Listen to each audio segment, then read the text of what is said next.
It's a sisterhood that you never want to be a part of, but once you're a part, you are so thankful and so grateful for those that are in it with you or have walked before you. Initiated in October 2017, Kerry Maggard was welcomed into a new society of strength. It was an average day for Maggard, continuing to love on Louisiana athletes as the wife of Cajun's athletic director, Brian Maggard.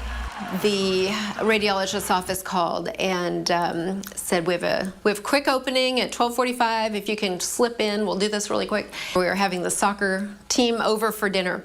So I had cheesy potatoes on the counter ready to go into the oven at a certain time, and was trying to clean the house and get ready, but I thought I'll just pop in there.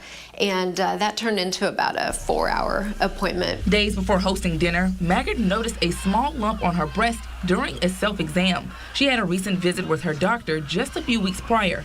At that time, she was clear, but taking precaution, Brian encouraged her to get checked out again. It wasn't so much about me as I think it was just her being on top of her health and being very conscious about it.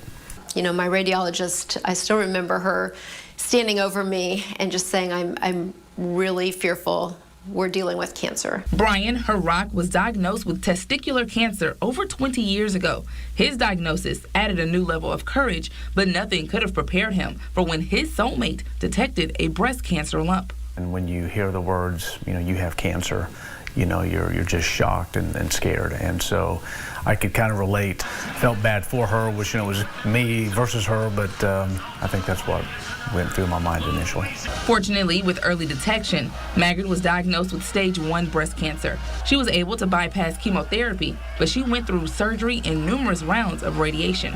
I compare it to just being struck by lightning. You don't expect it, comes out of nowhere, and it hits hard. Was that your lowest point? You know, losing my mom just a few months prior was probably my lowest point, but this was probably the most challenging personally. Although mom knows best, so does Maggard. She's now cancer-free with a wealthy amount of knowledge and experience. Now she shares her story as a way of spreading awareness.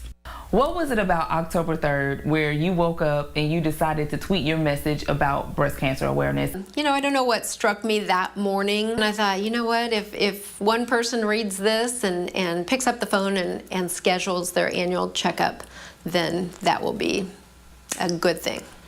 In Lafayette, Megan Glover, KTC TV3.